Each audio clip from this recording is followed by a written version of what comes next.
안녕하세요. 뉴스와 사람들입니다. 국힘이 한동훈의 친정체제 구축을 완료하고 이제 본격적으로 나설 모양새입니다. 한동훈은 지난 비대위 시절과 달리 제대로 국힘을 이끌 수 있을까요? 현재의 한동훈은 과거의 한동훈에서 자유로울까요? 건국 이래 정보전쟁에서 최악의 사고로 기록될 이번 블랙요원 정보 유출 사태에 대해 집권 여당 대표는 간첩법을 찬성하지 않은 민주당을 탓했으나 즉각 민주당이 반박하며 한동훈의 주장은 가짜뉴스가 됩니다.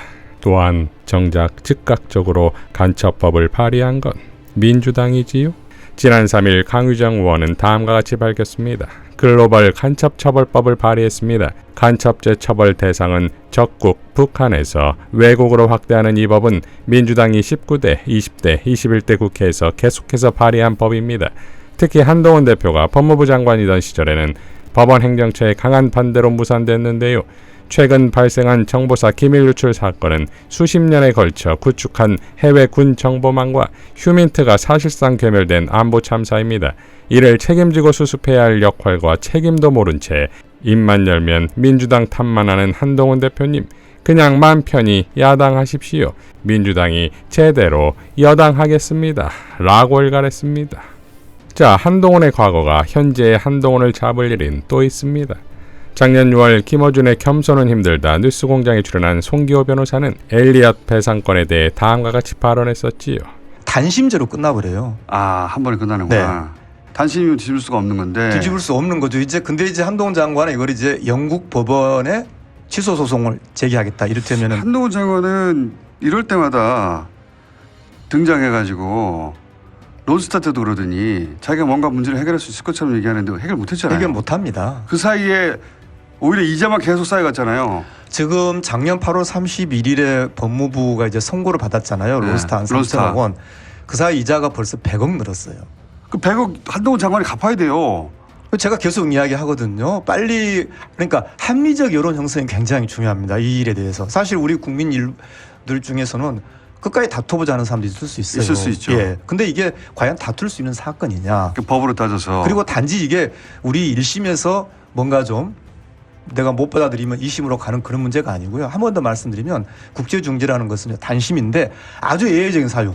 예를 들어서 내가 중재인에게 뇌물을 먹였다. 말하자면 중재인 농단이 있었다라든지 또는 중재 날짜가 잡혔는데 나한테 말도 안 하고 중재를 진행했다. 이런 아주 예외적인 사유에 대해서만 한번 법원이 형식적 하자만 검토하는 거거든요. 자, 그런데 그 다음 달인 7월 한동훈 당시 법무부 장관은 기자회견을 열고 엘리엇 배상권에 대해 취소 소송을 하겠다며 다음과 같이 발언했습니다. 누구보다도 사안의 전모를 정확히 알고 있다. 저는 이 사건을 수사해 잘못을 바로잡는 데 실질적으로 관여한 사람이다. 그렇기 때문에 더 선명하고 당당하게 이 사건은 정부가 엘리엇에게 돈을 물어줄 사안이 아니라고 생각한다. 취소 소송 비용이 드는 것에 대해선 저도 볼 때마다 가슴이 철렁한다. 그러나 살아가면서 아끼면 안 되는 비용이 몇 가지 있다고 하지 않나. 국격에 맞게 능력 있는 변호사를 선임하는 게 필요하다. 이재용에게 구상권을 청구하는 것에 대해선 구상권은 중재 결정을 수용한다는 전제에서 나오는 문제다. 판정을 바로잡기 위해 최선을 다하는 입장에서 구상권을 이야기하는 건 적절하지 않다. 라고 밝혔었습니다. 자, 그리고는 지난 8월 2일자 한겨레 보도 한동훈 이길 수 있다던 엘리엇 배상 패소 이자만 늘었다 라는 기사가 나왔지요. 즉 영국 상사법원이 한국 정부의 신청을 각하했다는 보도입니다. 자, 최근 경찰판 최혜병 사건으로 불리는 세관마약 수사 외압 사건에서도 한동훈은 자유로울 수 없지요. 서영교 최고는 다음과 같이 발언했습니다. 최혜병 사건 수사 외압과 똑 닮은 꼴인 경찰 마약 사건에 대한 수사 외압입니다. 여러분 기억하시죠? 윤석열 대통령이 마약과의 전쟁을 강조했습니다. 마약과의 전쟁을 강조했던 한동훈이 있었습니다. 한동훈은 이렇게 이야기합니다. 법무부 장관 시절 마약과 전쟁하듯이 마약을 잡겠다고 이야기했습니다. 그리고 대통령은 국민과의 대화라고 하는 자리에 나와서 제가 한때 마약을 했었습니다라고 하는 사람에게 이것은 국가가 제대로 수사를 하지 않아서 그런 마약이 횡행하게 된 것이니 이제 국가가 수사하겠다고 이야기했습니다. 그런데 이렇게 말했던 윤석열은 어디 갔고 이렇게 말했던 한동훈은 어디 갔습니까? 이제 한동훈 용산, 한동훈 국힘당 대표 그리고 윤석열 용산 대통령은 답변해야 합니다. 왜 마약 수사를 하는 곳에 대통령의 그림자가 어른거리며 용산의 그림자가 어른거리는지 한동훈도 그리고 용산에 있는 대통령도 이에 대해서 답해야 합니다. 제가 여기서 드리고 싶은 말씀은 이겁니다. 왜 마약 수사를 하는데 용산이 개입했죠? 용산이 이쯤 되면 답변해야 되는 거 아닙니까? 그리고 조병로를 인사청탁받아서 별 2개를 달아주겠다고 말한 이종호의 이야기가 있는데 이 정도면 이종호가 VIP라고 얘기했던 김건희 여사가 답해야 되는 거 아닙니까? 그리고 마약과의 전쟁을 하겠다고 그렇게 떠들어댔던 한동훈 비대위원장이 답해야 되는 거 아닙니까? 무엇을 숨기고 있는 겁니까? 어떻게 마약 수사에 용산이 개입할 수 있습니까? 어떻게 마약 수사에 한동훈 비대위원장은 한마디 말을 안 하는 겁니까? 어떻게 이런 마약 수사에 국힘당은 한마디 말을 안 하고 입을 닫고 있는 거죠? 이쯤 되면 국힘당, 용산 대통령실 그리고 모두 다 공범이다 이렇게 이야기하겠습니다. 자, 그러니까 한동훈의 과거가 지금의 한동훈을 잡는 것인데 그중 가장 핵심적인 한동훈의 과거는 바로 윤석열이 아니겠습니까? 윤석열 정권의 황태자로 불리던 운명 공동체가 아닙니까? 정작 당대표가 된 지금 그 과거를 떼어낼 수 있을까요? 그것이 힘들다는 걸 보여주는 게 국힘의 내분인 친윤과 친한의 권력 투쟁이 아니겠습니까? 그러니 민주당은 윤석열 김건희 특검이라고 할 수 있는 최혜병 특검과 한동훈 특검의 장을 동시에 열어야 하지요. 양문석 의원은 다음과 같이 밝혔습니다. 한동훈 특검 일타쌍피, 탄핵의 기폭제, 최혜병 특검에 대한 한동훈의 말 바꾸기, 즉 거짓 선동은 친윤 대 반윤 전선을 공고히 함으로써 국힘당 당원으로부터도 신뢰를 잃은 대통령 윤석열의 대안으로서 한동훈을 부각하기 위해 악용했다. 최혜병 특검을 유가족의 비통함과 국민의 진상규명에 대한 간절함을 악용, 국힘당 당대표 선거를 유리하게 끌고 가기 위한 정쟁적 재료로 악용한 거짓 선동이었던 것도 밝혀졌다. 야6당은 가장 시급한 사안으로 한동훈 특검을 상정해야 한다. 기대 효과도 크다. 대통령 윤석열의 거부권 행사 자체가 국민의 큰 관심사가 될 수밖에 없다. 뿐만 아니라 한동훈 특검은 필연적으로 국회 통과 과정에서 국힘당 내 찐윤대 찐한이라는 극한의 권력 투쟁을 동반할 수밖에 없다. 적대적 표대결이 필연적이다. 그 결과는 민생이다. 윤석열 정권을 조기 종식하는 것이 민생이다. 즉 탄핵의 민생이다. 이런 민생에 한동훈 특검은 아주 중요한 역할을 할 가능성이 아주 높다.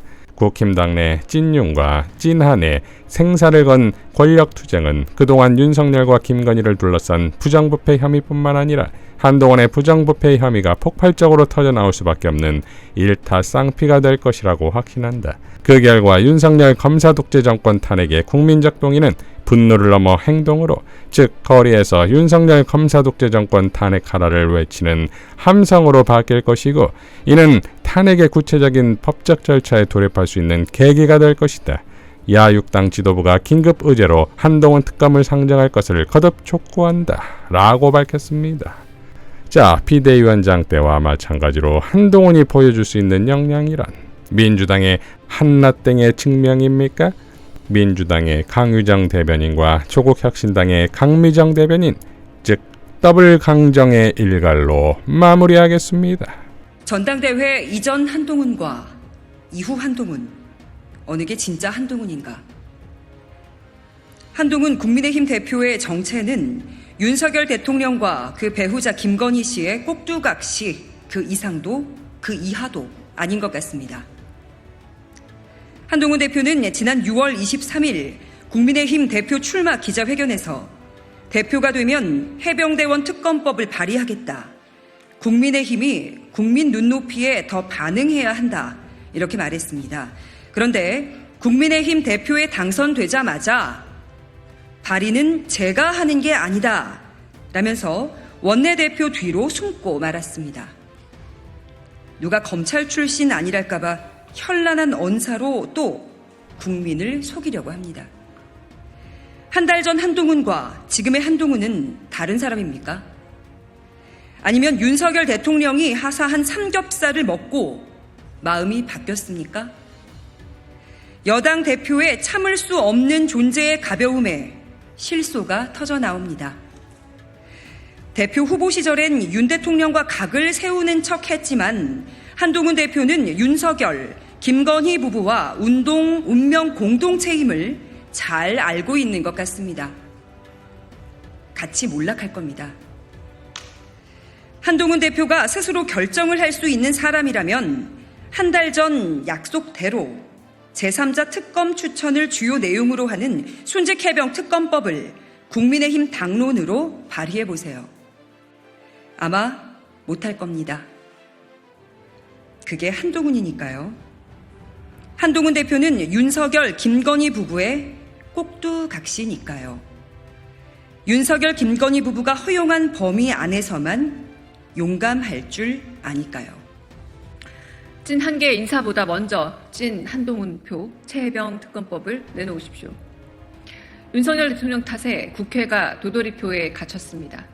남용에 맞들여 보지도 듣지도 않고 무조건 고개부터 도리도리 가로짓기 때문입니다. 모든 게 민심과 거꾸로입니다. 유례없는 사흘 인사청문회 과정에서 빵진수 방통위원장의 결격 사유가 온 세상에 들통났습니다. 그래도 윤 대통령은 아랑곳 없이 즉각 임명으로 민심을 거스릅니다. 민생을 살려보겠다는 민생지원 법안도 여당 필리버스터로 회방 놓더니 그걸로 성이 안 차는지 거부권부터 선언합니다. 끝나지 않는 림보 전국 속에서 국민의힘 신임 당대표 한동훈은 난 다르다 선언했습니다. 그렇다면 한동훈 대표는 찐 한 개를 찾는 것보다 먼저 불통 윤 대통령과 다른 찐한 정책과 비전을 내놓아야 합니다. 그 첫걸음은 한동훈표 최혜병 특검법입니다. 찐한 최혜병 특검법을 발의하십시오. 입만 열면 민주당 탓만 하면서 국회 변죽만 올리지 말고 당당하게 자신을 걸고 특검법을 내놓으십시오. 8월 임시국회가 열리면 바로 한동훈표 최혜병 특검법을 내놓으십시오. 찐한 정책과 비전을 제안하십시오. 행동도 실천도 없이 민주당 하는 일에 딴지만 걸 요량이면 변방에서 정치평론을 하면 됩니다. 민주당은 언제든 대화할 준비가 되어 있습니다. 이상 뉴스와 사람들이었습니다. 시청해 주셔서 감사드립니다.